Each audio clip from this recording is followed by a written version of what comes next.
Assalomu alaykum qadrli Telegram. Ko'pchilikka qiziq bo'lgan shu fasonni modellashtirib ko'ramiz. Bizga bu fason uchun avvalo oldi va orqani yarim asos andazasi kerak bo'ladi. Birinchi bo'lib qiladigan ishimiz mana bu yerdagi bel vitichkasini ochib olamizda, ko'krak vitichkani yopamiz. Xuddi shunday ko'rinishda. Keyin bu yerdagi ortiqcha qog'ozni olib tashlaymiz.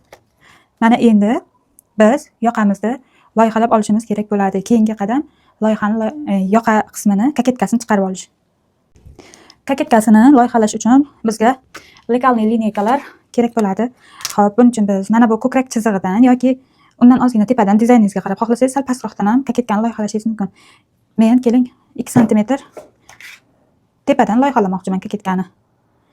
Mana bu ko'krak chizig'idan tepaga 2 sm chiqdim va bu tomonga qarab 10 sm yurmoqchiman.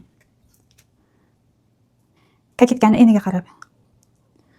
Hop, 10 sm yursam, keling 11 sm yuraman va yelkadan yon tomonga 8 sm. Mana bu yeri 8 sm yurdim, yelkadan yonga qiyalatib, mana bu yerdan bu yergacha 11 sm. Kaketka chizig'idan tepaga 2 sm. Ko'krak chizig'idan tepaga 2 sm yurdim va mana shu nuqtalarda endi mana bu yerdan bu yergacha 2 sm yoki 2,5 bo'ladi. Endi mana bu nuqtamizda avvalroq qilib tutashtirib olishimiz kerak. Avvalniy shakl beramiz. Mana burchaklarimizni tutashtirib oldik. Qalamda emas, ruchkada tutashtirib oldim, qalam topolmadim. Endi mana shu burchakdan ichkariga mana 1,5 sm kirib, mana 1,5 sm kirib, avvalnis qilib bu burchakni yo'qotib olamiz. Ya'ni avvalroq shakl berib olamiz burchakka.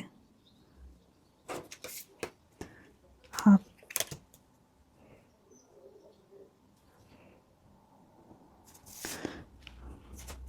Endi hamma chiziqlarimizni shaklini berib olamiz avval qilib. Mana. Bu tomonni ham avvalroq qilib mana tutashtiramiz. Yelkaga ozgina yana 1,5 sm siljidi. Bu chiroyliroq chiqadi. Endi mana shu yerlarda qo'lda chiroyli qilib mana tutashtirib oldik. Kaketkamizni shaklini berib oldik. Orqada ham xuddi shunday qilib kaketkamizni loyihalab olamiz. Mana ko'rishingiz mumkin. Flomasterde chizib chiqaman kaketkani yaxshiroq bilinishi uchun. Endi orqa qismida ham xuddi shunday yelkadan 8 sm yonga yuramiz. Xo'p. Mana bu orqani esa misol uchun xohlasak mana shu chiziqda, ko'krak chizig'ida loyihalasak bo'ladi yoki oldi bilan bir xil qilishimiz ham mumkin. Keling, mana shuni orqani sal chuqurroq qilamiz, kaketkasini ko'krak chiziqda loyihalaymiz. Yoniga esa 12 sm. 12 sm yo'q, mayli 11 sm yura qolay, 11 sm. Mana shu yerda burchak hosil bo'lgan o'zi. Mana shu burchakdan endi ichkariga 2 sm kirib, mana bu nuqtalarni tutashtirib chiqamiz. Xo'p, hozir tutashtiramiz mana. Tutashtirdik. Mana bu yerda nuqtamiz bor. Bu avvalnis bo'lishi uchun bu nuqta. Xo'p. Endi mana shu yerni avvalni qilib davom ettirib qo'yaman. Orqa bo'lakda.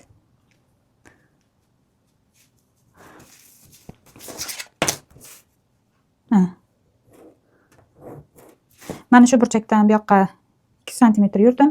Mana bu yer 11 sm, bu bilan buni orasi, mana bu yer esa 8 sm. Xo'p, xuddi shunday qilib avvalni chizib oldik. Endi esa mana bu yerni ham salgina forma berib qo'yaman va mana bu yerga ham yana ozgina forma berib olamiz. Mana orqa kaketkamiz ham tayyor. Mana bu burchakni yo'qotib olamiz. Bizga burchak kerak emas. Bu vitichkamizni yopamiz. Ajratib olgandan keyin mana orqa kaketkani shaklini chiqarib oldik. Endi ularni kesib ajratib olamiz. Mana ajratib oldik kaketkalarimizni. Xo'p. Endi qiladigan ishimiz mana bu vitichkani yopamiz. Buni yopamiz, buni esa joyiga ochib qo'yamiz. Keling, vitichkani hozir joyiga ochib qo'yaman. Mana bu vitichkamizni joyiga ochib oldim. Mana bu yerdagi ortiqchasini olib tashlayman. Xo'p, bunda esa buni yopib qo'yaman.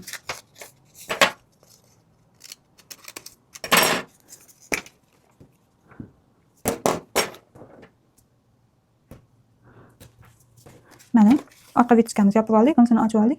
Endi buni matoga joylashtirib ko'rsataman, qanday holatda matoga joylashtirilishini.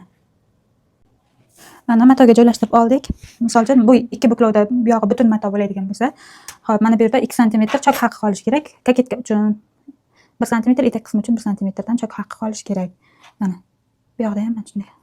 Endi mana bu yerdagi ziborkasi uchun esa, etak qismidagi ziborkasi uchun misol uchun ixtiyoriy 10 sm yoki bo'lmasam undan ko'proq, kamroq matoyingizga qarab mana bemalol qoldirishingiz mumkin. Mana bu yer buklovda. Buklov. Bu yer buklovda turadi. Mana bu yerda men 10 sm qoldirdim. Agar etagini ixchamroq bo'lishini xohlasangiz, kamroq qoldirasiz.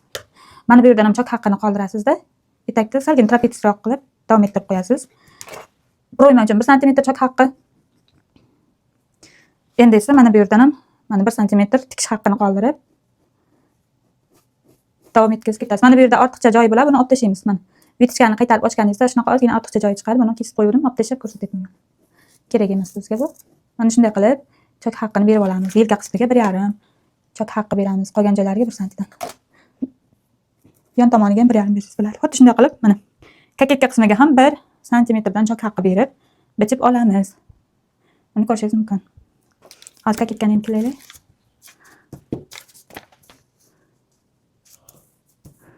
Hop, mana. Endi kaketka qismiga ham mana bu yeri buklovda tursa yoki xohlik tugmali qiling bu yeri. Ahamiyatsiz, zamokli qilsangiz ham ixtiyoriy chok haqqi beramiz mana yon tomonlariga 1 sm dan. Faqat yelka qismiga 2 sm, 1,5 sm beramiz. Mana shunday qilib chok haqqlarini berib, yoqasiga 1 sm yoki 0,75 mana shunday chok haqqi berib chiqamiz. Orqa tomonga ham xuddi shunday 10 sm to'g'ri qilib yurib, buni ham buklovda bichsak bo'ladi. Chok haqqini qo'yamiz.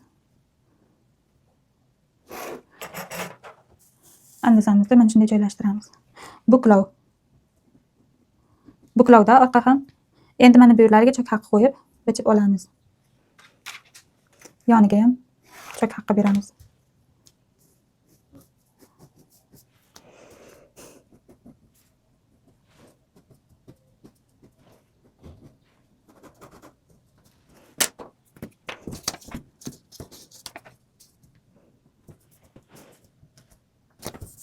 Bu tomoniga ham xuddi shunday qilib chok haqqi beramiz. Mana bizda tayyor. Matoga shunday qo'yib bichsangiz bo'ladi.